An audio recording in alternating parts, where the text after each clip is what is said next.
makanan menjadi baja kompos. Apa khabar? Alhamdulillah sihat. Okey. Biasanya kan kalau setting macam ni, kita nak buat resepi masak.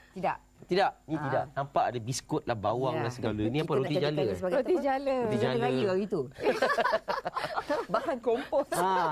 Okey, ini antara bahan-bahan yang selalunya kita akan buka penutup tong sampah. Habis cerita dah. Ya. Dah habis riwayat. Tetapi kita nak panjang-panjangkan riwayat yang ada pada macam ni kulit bawang. Lagi kita ada sayur, lebihan sayur, nenas yang kita boleh makan tu, buah-buahan yang buah-buahan, ini punya salad, okey. Macam-macam lah yang kita ada. Biskut dan lemau, roti yang tak boleh makan kan, kita tak suka makan dia punya tepi luput dah habis. Ya, betul. Okey, dan ini adalah kulit buah yang kita tak makan, kita isi dia saja, kulit pisang. Okey. Macam-macam buah-buahan yang kita makan yang tak habis. Yang tak habis. Jangan dibuang begitu saja. Ini roti jala. Kalau lebihan-lebihan macam siang ikan apa semua boleh? Boleh. Roti canai boleh, nasi lemak boleh, sambal pun semua kita boleh masukkan. Pendek kata hampir semua makanan. Apa sahaja kecuali botol, tin, plastik yang kita tak boleh. Yang kita tak boleh uraikan. Kalau plastik botol pun anda makan juga tak tahulah kan. Okey, jadi semua makanan boleh dijadikan baja kompos. Okey.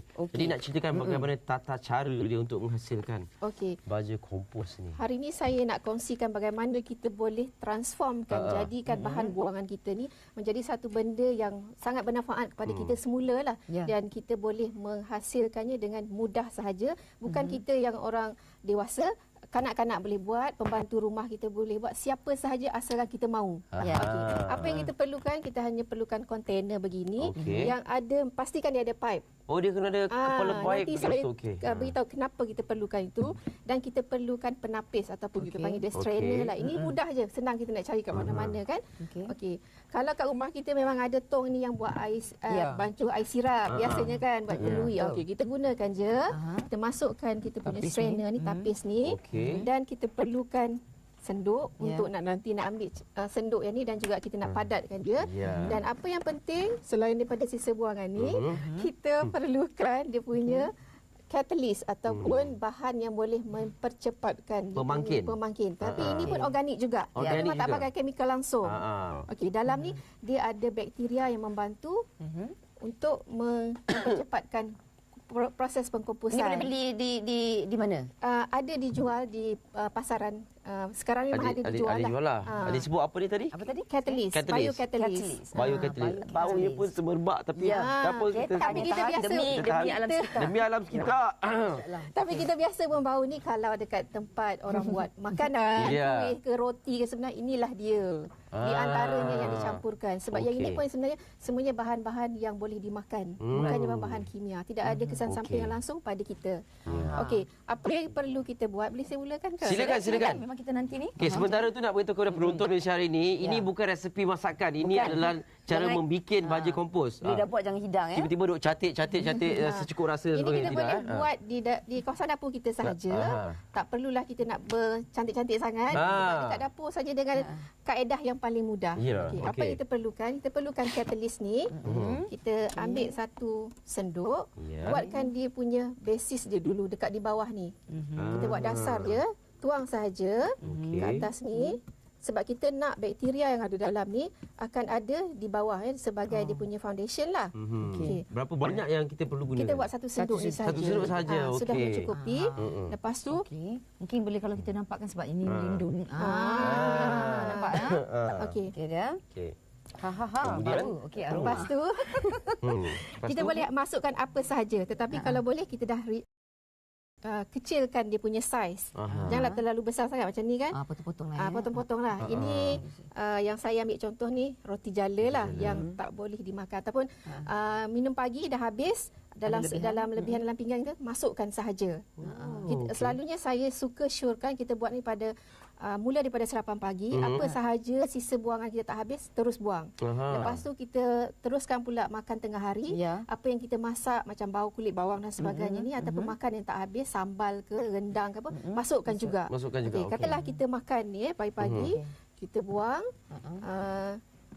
Kita boleh masukkan semua sekali sebenarnya. penuhkan begitu. Okey. Okey, katakan. Okey. Ini saya buat satu lapisan ya. So kita ambil lagi satu senduk. Ataupun you boleh penuhkan lagi lah sebenarnya. Ibarat macam selang-seli lah juga. Selang-seli Macam kita buat kuih lapis. Betul. Konsepnya lah. Konsepnya Konsepnya. begitu. Lepas tu kita masukkanlah pula apa saja yang ada lebihan lagi, Ya. kita masukkan atas dia. Jadi tak kisah apa-apa turutan apa saja tak kan? perlu turutan. Baiklah. Kalau lepas tu kita ada potong ayam ke, ikan ke, perut dia tu semuanya kita boleh masukkan lagi. Okey. Kita elok kita pelbagaikan. Okey, Puan Rokia, kita ada dalam 3-4 minit. Kalau boleh kita kita boleh pantaskan proses. pelbagaikan lagi sisa buang. Kita kata kulit bawang, kulit halia, cili, semuanya kita boleh masukkan dalam ni supaya kita nak hasilkan dia punya baju organik tu yang nutrien ni ataupun zat-zat yang kita hasilkan tu yang baik yang boleh kita gunakan dalam tanaman kita. Okey, setiap kali kita dah buat ni kita kena tutup dia. Dia kena penuh ke? Penuh. Okey. Kena penuh. Kita dah masuk tadi letak layer by layer, kita Ya. padat-padatkan dia supaya kita dapat sebab yang ni penuh ni boleh sampai 10 kilo. Maknanya kalau satu hari tak penuh, boleh Tak tunggu penuh, sampai boleh penuh. tunggu. Esok Selalunya ke lusa ke. Okey. bergantung kepada isi rumah. Kadang-kadang orang lihat orang ambil masa 5 hari, kadang ambil 7 hari untuk penuh. Okey. Okey, lepas bila penuh katalah dah lepas 5 hari dah penuh, kita biarkan dia jangan dibuka-buka. Lepas tu you akan tengok dalam proses 7 hari tu akan keluar air menitis dekat bawah ni. Okey. Sebab mikrob tu tadi dia dah cerna, dia dah uraikan semua zat makanan dalam tu dan jatuh ke bawah ni. Maknanya tak payah siram air ke apa, Tak payah, satu cawan biarkan ke sahaja. secukur rasa tak ada Tak perlu. Biarkan saja, okey. Sebab nanti air daripada buah, daripada sayur ataupun ikan yang keluar tu tadi dia akan turun ke bawah. Kita ambil masa 7 hari sahaja untuk proses ini. Okey. Memang cepat, 7 hari saja. Hari ke-8 kita dah boleh keluarkan dan terus gunakan dia sebagai kompos dalam tanam-tanaman kita. Itu tu yang paip depan Okey, tu. paip di depan ni hari yang sama juga kita akan keluarkan dia. Dia akan keluar ada air berbentuk cecair berwarna perang. Okey. Kita boleh gunakan dia selain daripada baja, baja folia, kita boleh masukkan dia dalam septic tank, dalam longkang, dalam toilet bowl, dalam sinki yang tersumbat. Sebab bakteria dalam tu dia akan mencerna, dia akan buangkan grease, lemak-lemak dan sebagainya. Ini dimanfaatkan sepenuhnya. So maknanya kita menghasilkan dua jenis kompos, satu yang solid, satu lagi dalam bentuk liquid. Ya. So dengan sisa buangan tadi, dengan sedikit catalyst yang kita perlukan ni, kita akan menghasilkan dua jenis produk yang boleh membantu kita di rumah. Misal katalah semua isi rumah ikut macam mana Puan Rokia buat hari ni. Nyatakan impaknya terhadap alam sekitar. Okey.